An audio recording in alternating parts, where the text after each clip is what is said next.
Death is a big mystery, and yet the outcome is 100% certain. How do you plan for the unknown?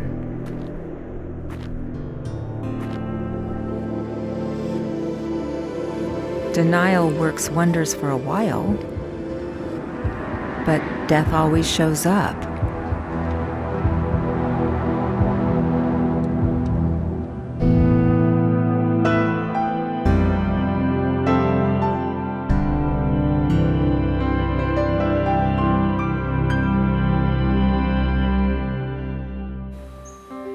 Somehow, I've made it to my 60s and know very little about how to face mortality. But death is getting closer now. I can't ignore it anymore. It's not that I'm dying. I'm healthy. I'm happily married. My kids are grown.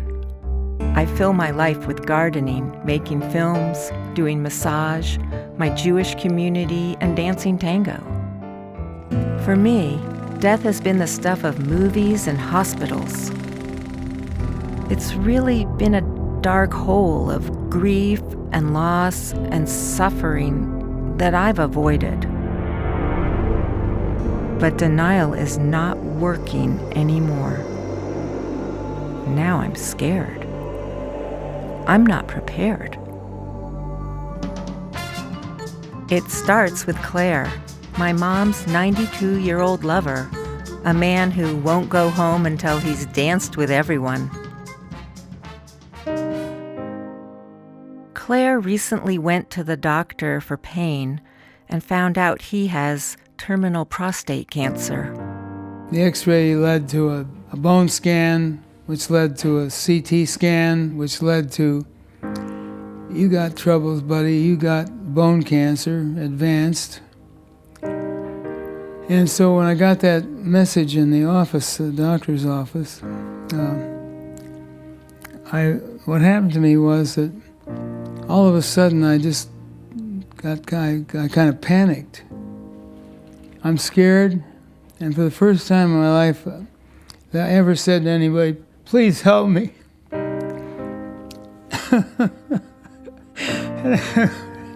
I remember falling down in his lap and he put his arms around me. And I said, I don't know what to do. Claire enrolls in hospice to manage pain and medication. Before long, he's spending most of his day in bed, fixing to die. With bone cancer, they can go in and spot radiate and kill the pain. But you go 5 days a week for 3 weeks for each one of these goddamn things. And my faith in the stock market and modern medicine is about zero.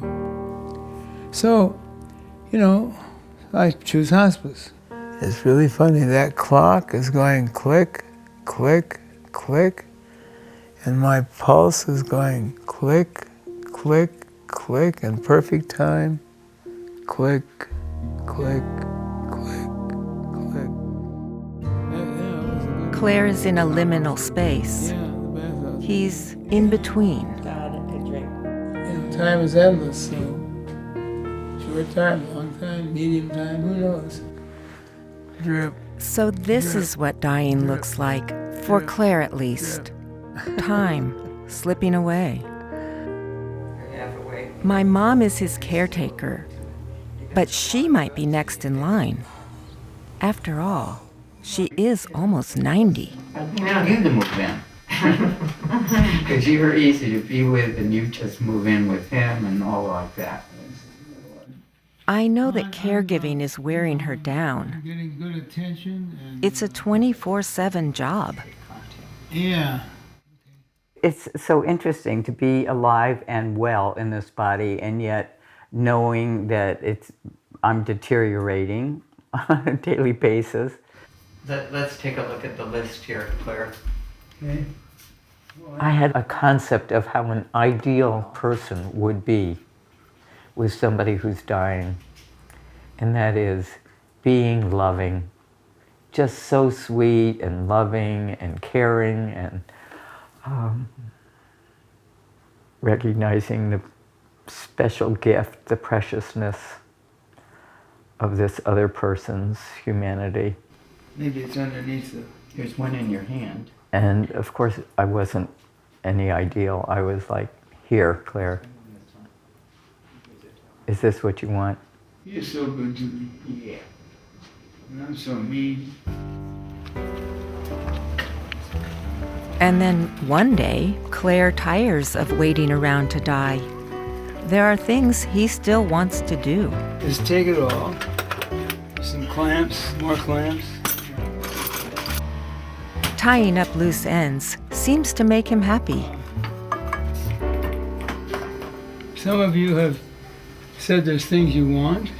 Make a note of it or put a sticker on it or something. This is not the last day I'll be here.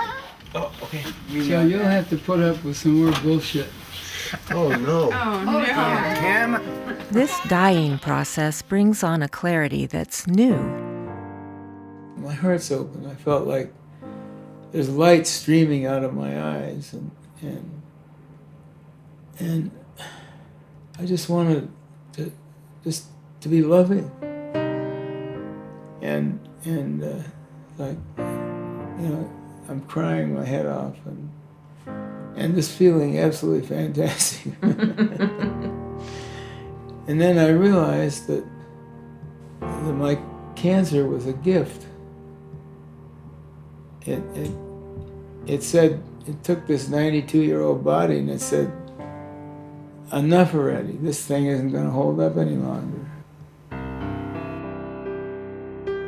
It becomes a time of heightened awareness for all of us. I'll tell you one thing. It's not hard to tell the difference between fantasy and reality. It's okay what's happening. In hospice, the end is certain. But medicines can reduce suffering. We've got to get that in now. Okay, that's one we forgot. And this So is what did I already do? You already did the stomach lining, and now you're doing ibuprofen. this is Claire it. devises a system for pill And management. steroid. He's dying the same way he lived, controlling the world around him. But I think even he realizes, in the end, he isn't in charge. Food isn't ready yet. Jesus Christ, look at that old fuck. Whew. How many people do you think can carry their bladder in a shopping bag? I think you're unique.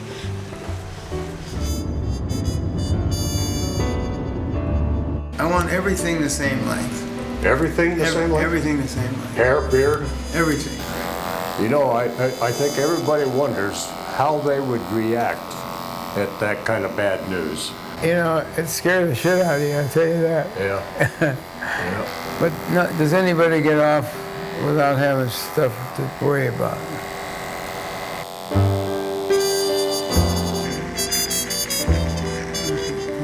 Don't get me wrong. Don't misunderstand my intent. I feel like I've been made love to. And now I can look in the mirror. Would you hug an old fart? I will.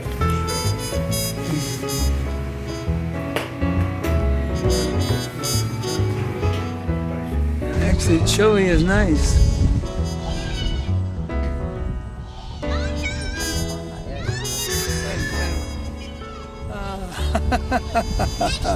Ooh. Ooh. Just a little kid in a swing.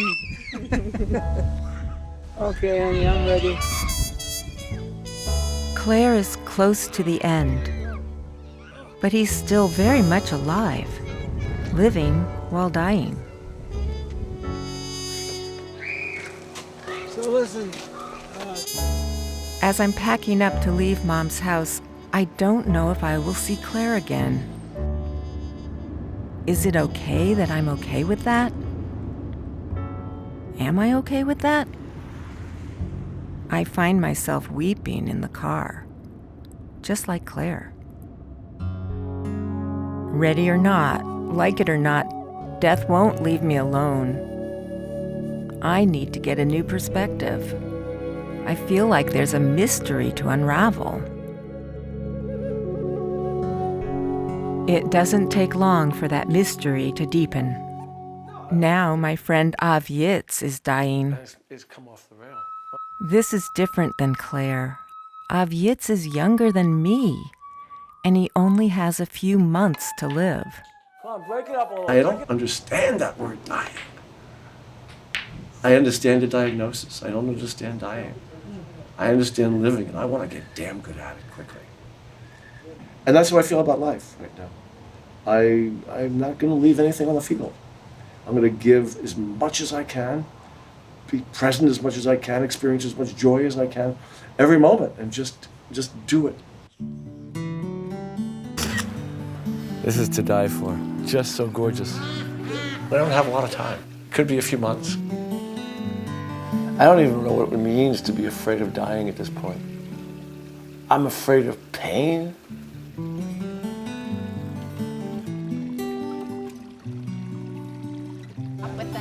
Oh, you have a wide angle here. There we go. Okay, I gotcha. I think the last one was the best. It started in the esophagus. They call it esophageal cancer. But it grew way bigger in the liver.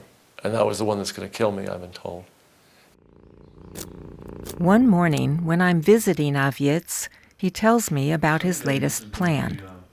You know, from the day of my diagnosis, I started taking notes on my iPhone, called Rosie is one of my names, so I called it Rosie's Last Stand-Up. I think the first piece I wrote down was now when I go to shopping at Costco, I take two lists, my shopping list and my will. Comedies gets to the heart, gets to the soul. It's going to be a one-man show. The comedy routine saved my life, even if I don't ever do it. Just planning it, writing it, taking notes. But it's not going to be a comedy routine when it's done. It's going to be an evening with. The comedy's going to be part of it because there's also going to be some really tough stuff for people to hear. He's been on a special diet and exercise regimen to try to keep the cancer in check. Jesus, that's really bad. Okay. It's not going to kill cancer cells at that rate, the way I understand it. That's hugely discouraging. I mean, hugely.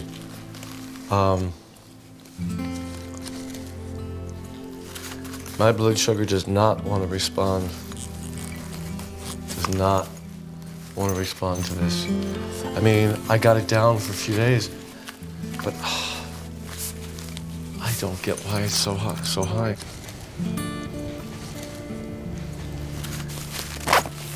I'm so discouraged. That really sucks. 10 grams of carbs until. I wonder if Av Yitz will live long enough to do his show. Correlates with it usually. This is the first time I've seen him without his smile. And I'm curious, how would I face the world with this kind of news?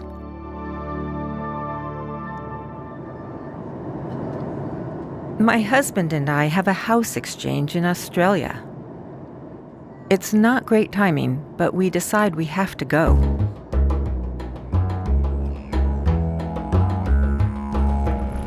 We explore the country. Death is never far from my thoughts. One day, after a rainstorm passes, we see a rainbow that is so amazing, I have to pull over the car so we can take pictures. Time stands still.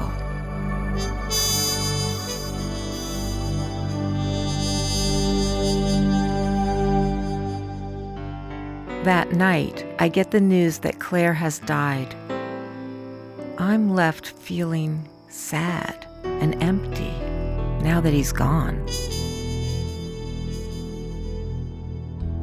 My journey takes us to meet Uncle Bob Randall, an Aboriginal elder in Uluru. Death is a doorway of another experience because the spirit is eternal. It's early morning, time for a sunrise ritual with his students.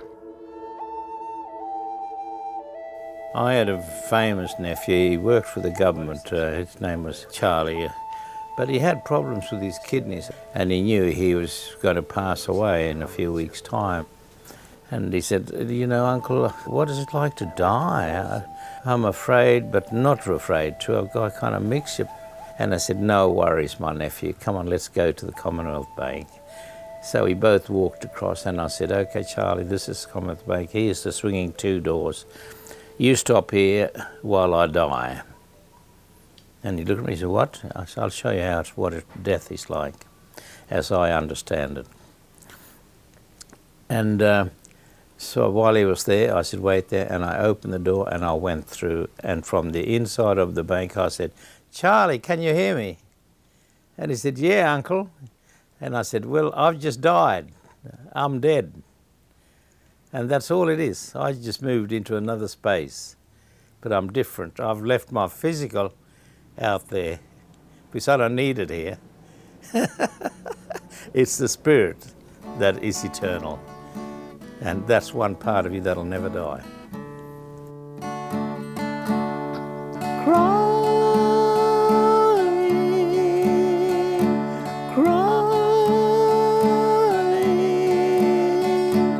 I can't stop crying for you. This truly resonates with me. I do think there's more to us than these bodies we inhabit. I find comfort believing that consciousness goes beyond a simply material experience.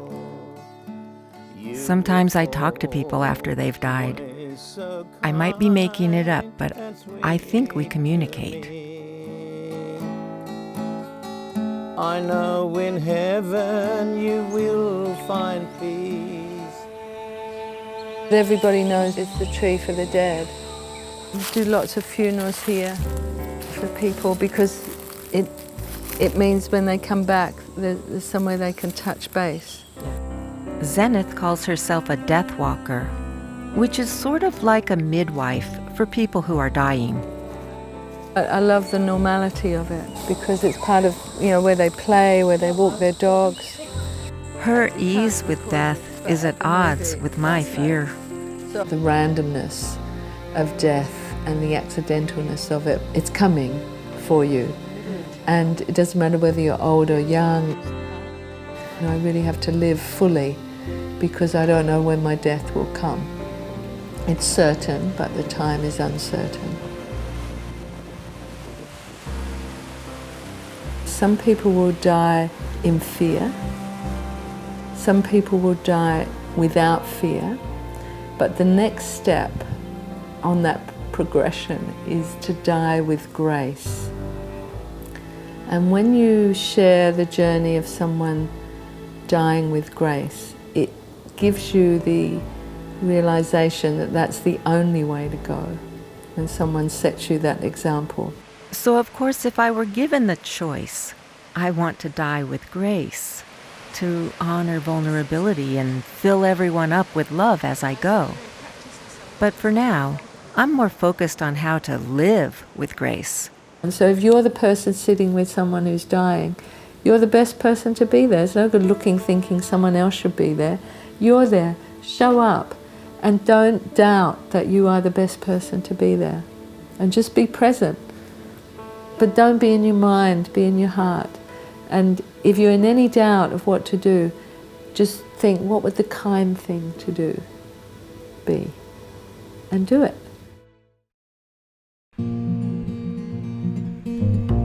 Back in Portland, death is inescapable. A friend introduces me to another person who is dying. Azul is a seeker. He's traveled the world looking for answers. I keep meeting people who seem prepared for letting go. Am I the only person afraid of dying around here? So we're just slipping into deep sleep. For me, it's just a sense of release. I do it in meditation all the time. To me, it's a drop body, drop mind, you know. And there it is. And only I won't be in the body anymore, you know. But I'll have that awareness that I have when I drop my body into my mind. Everybody tells me to stop, you know. If you're sick, you should be in bed resting, getting better. It just doesn't make sense to me. I go rest when I need to rest, but when I can move, man, I want to move. My Azul, he likes to get up in it. Azul has outlived his prognosis by a year. I think I would find the uncertainty daunting, but he is equally comfortable in the now or in the what comes next.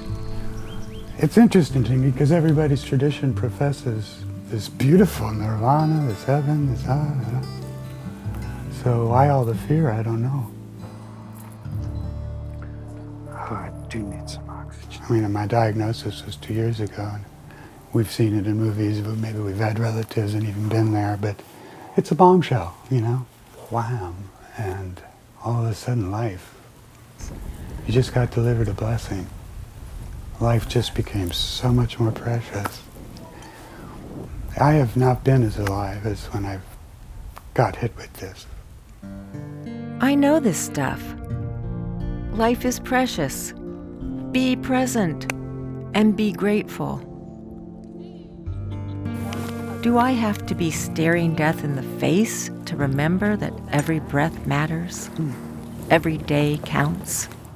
And whenever I let go of my attachment, what came in was so much bigger. So much more love was there for my kids and my ex and my girlfriend and myself and everything and everybody. When I let go of what makes me sad, what would make me sad. You know, my attachments, my loves. It's sad to leave this episode. It's exciting to step into a mystery of a new episode. It isn't always easy. Some days, Azul has trouble breathing. No one seemed more ready to accept death, but the process itself is challenging. The mind can be ready to go, and the body can't escape pain or its own animal instinct to survive.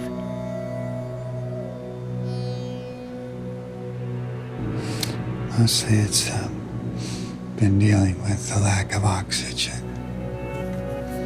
That makes life hard. I don't have a lot of energy. It's funny because it was all brought on by a huge wall of pure panic. It wasn't like I was dying, it was like the breath was being pulled away from me. Like I couldn't get it.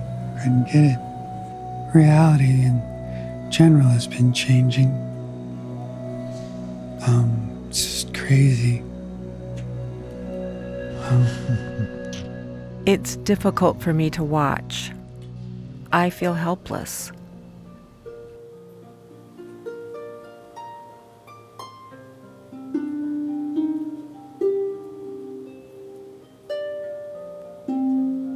Hospice was there to help with the pain until the end.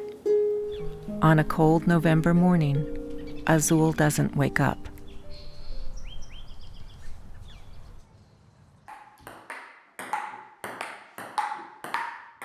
I visit my mom again and tell her about the rainbow that I saw the day Claire died. She has a story of her own, a dancing silver thread outside her window. The string went out and came back, and went out and came back. It was a string. It's like, I don't see any houses, I don't see any people, I don't see any... What is that connected to? And then it came out as a tape instead of a string, a light, and it went out and came back, went out, disappeared. What am I seeing? What is that? I want to get somebody to validate what I'm seeing. And I kept looking, and then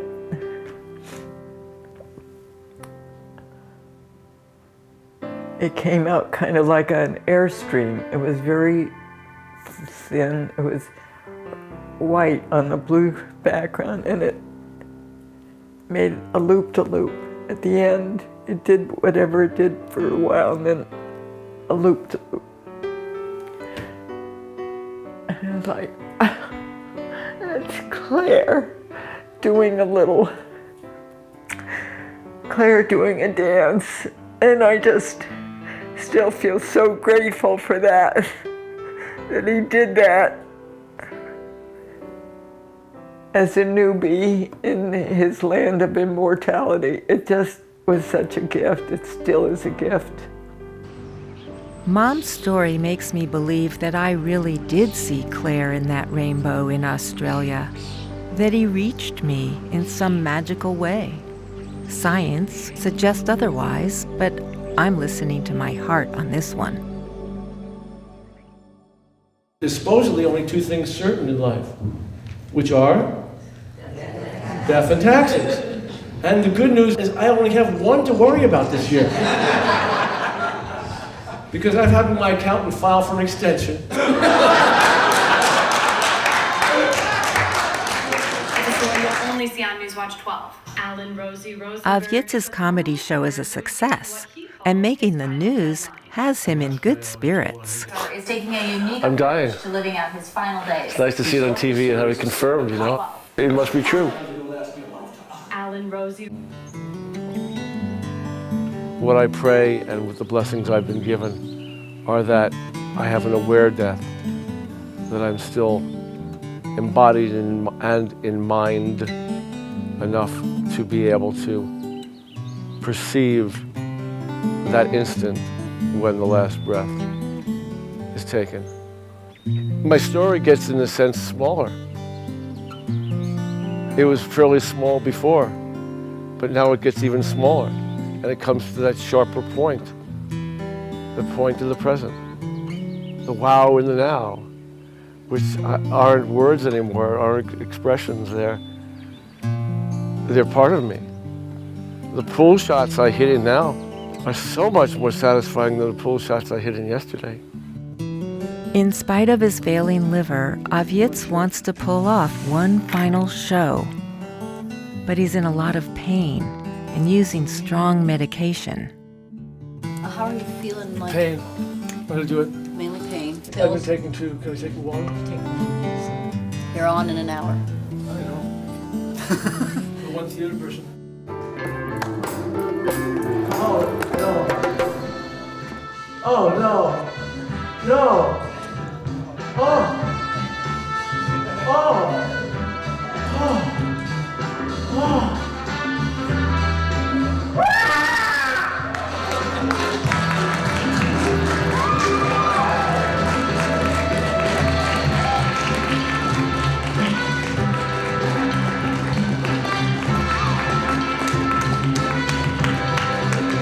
Terrible, man. He leaves tall buildings with the most massive denial.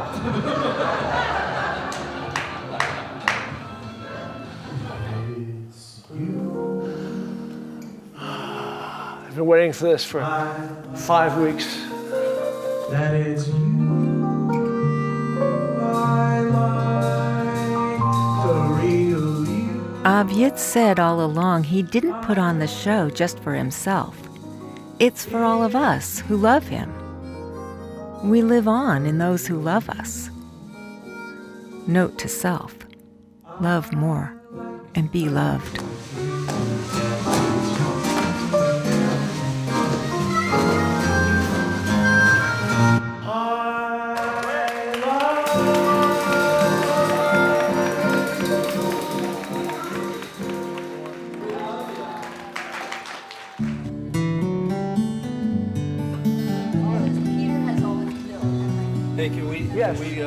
The show has taken everything he has left to give. Okay, it's gonna be very bright. I don't care, bright. There's nothing more to say except I love you and goodbye. It's beautiful. So are you, dude.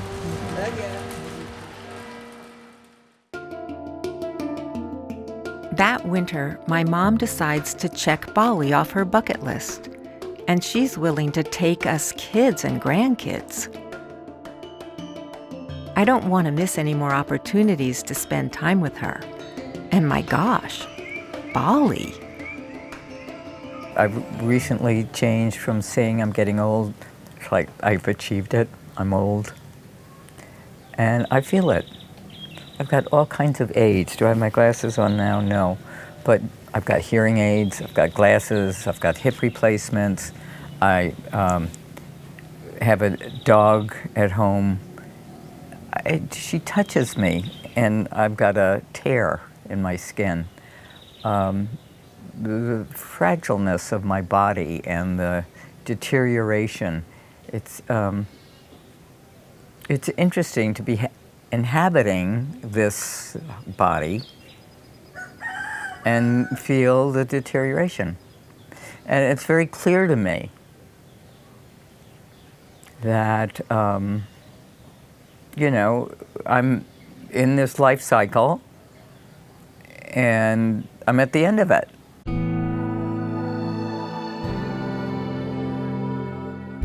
I really don't want my mom to die. I can barely begin to let myself feel the grief of that.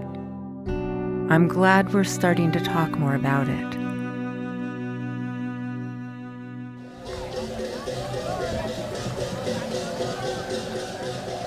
Amazingly, while we're here, a local village is holding a mass cremation ceremony. It happens once every 5 years. The entire community takes part. They make offerings. They connect with their ancestors.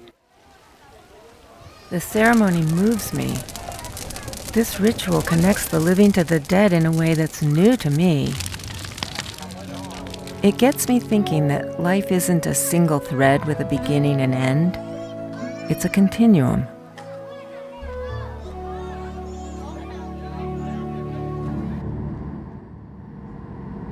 Please remain seated with your seatbelt fastened and welcome to Portland. Back in Portland, I get a call from a good friend, one of my dancing partners, Don. His death is imminent. Oh, this hurts. We've just been getting closer, going camping and to tango festivals. I join the group of friends thronging to his side. It's our own ritual of saying goodbye. I walked into a walk-in clinic over, a constipation problem. Okay. And that was last Monday. And by Wednesday, I got the report back, that I was full of cancer. They repeated it 2 or 3 times to make sure I understood it because, I didn't have a no reaction to it at all. It was just, okay. I was faced with a couple choices. If I wanted to live a little longer, the first thing would be to have a colostomy. And that was out of the question for me. And so then my goal became to live for 15 more days in order to be a part of the Death with Dignity program here in Oregon. Thank you, Ruthie. That's delicious. Tried to put a little more coconutty stuff in it. Don will get medication to end his life. He picked a date next week. Family, friends, dancing partners, everybody comes to be with him. I'm trying to understand his ease in letting go, especially because letting go is one of my lifelong challenges. I feel like a big hog of attention, You got us both on your feet now. Can you tell the difference? She's copying me. Is She's that- doing a very good job. Oh, yeah.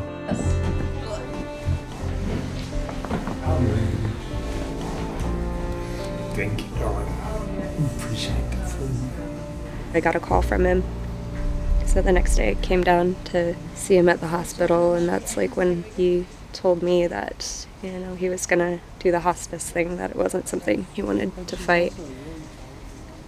I fell into his arms and I was crying uncontrollably, and he was there comforting me and saying that it's, nobody wanted it and he would have loved, 10 more years, but it wasn't up to any of us, and he was ready. Just been really, really grateful for, the past week and, whatever time we have left. He showed me what he was made of. That's the biggest thing. And you're top notch, bud.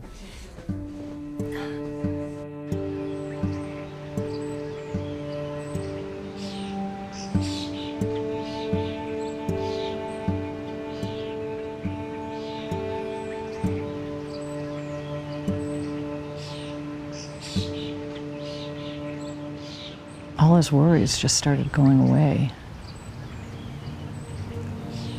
And he was really laying his armor down. He just became more available to everyone that came by. He just became flooded with gratitude and caring for other people and just full of love. You got to take it as it comes. The deal is, if I wanted to start thinking, oh, well, everybody's going to have fun, and I'm not going to be there, that's a little childish shit. What about the fun that I've been constantly having, and all the people around me, and all the honors bestowed on me? Good to see you. Good to see you. I forgot to get a goddamn fucking photo of Frank. I've got a photo of Frank here. Well, that's a good fucker to know on the other side. I'll tell you right now. There you go, Don. Look at you. Your full head of hair. And licking your chops. That was for the Mike's graduation, high school graduation. And then the first three children that Calvin had were Vicky Lynn. I remember. Debbie. Vicky was was she the Bible thumper? Yeah, she's the Bible thumper.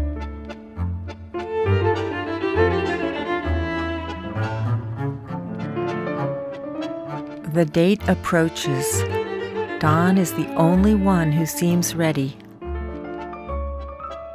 We've all lined up for a last dance, and now it's my turn.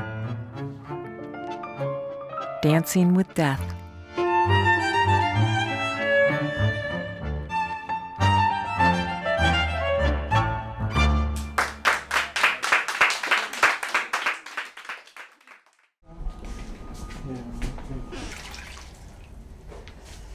And then the night comes.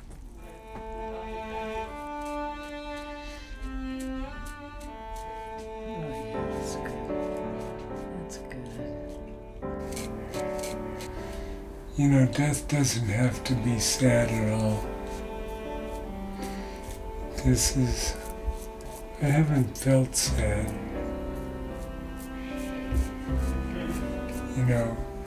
Of course you're gonna miss people, but you always miss people. Everybody has to go their own way. We don't got no guarantees of nothing.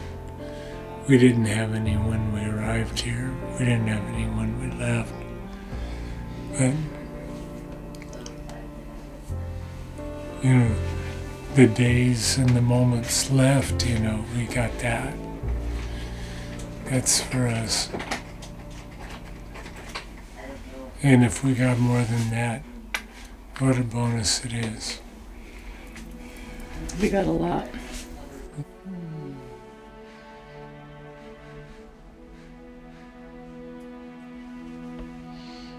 Such a great chance to open our hearts up.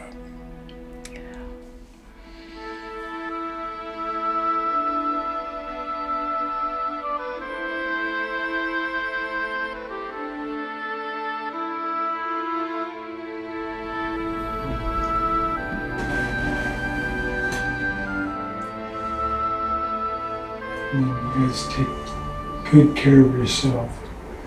Think long and hard about the things you do. Make good decisions. You will.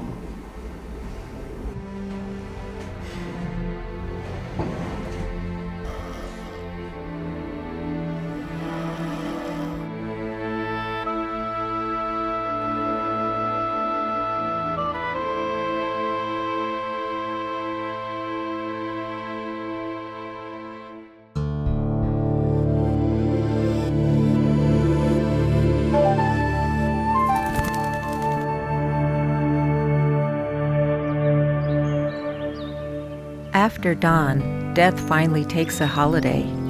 But I don't. I'm thinking about my mom. I need to know her plans for the end of life. I decide a straightforward approach is best.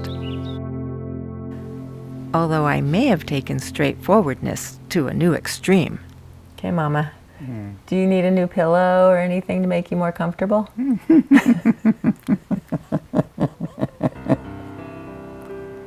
I'm ready for my final nap. Yeah, it'd be very interesting, a final nap. It's really an interesting concept. Yeah. I hope I have communicated to you and to all the rest of my kids that I do not want excessive care.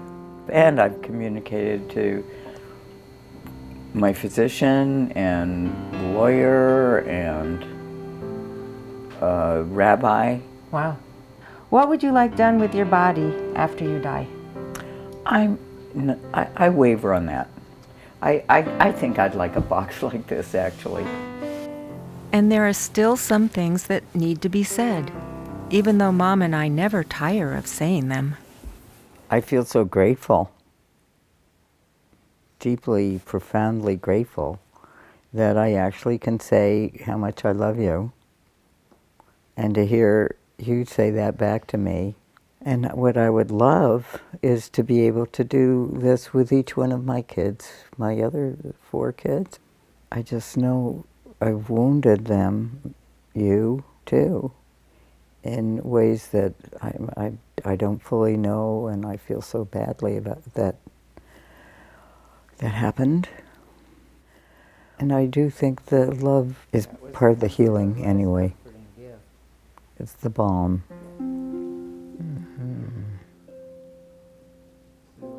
I may never feel ready for her to die, but she needs to know that I will be okay.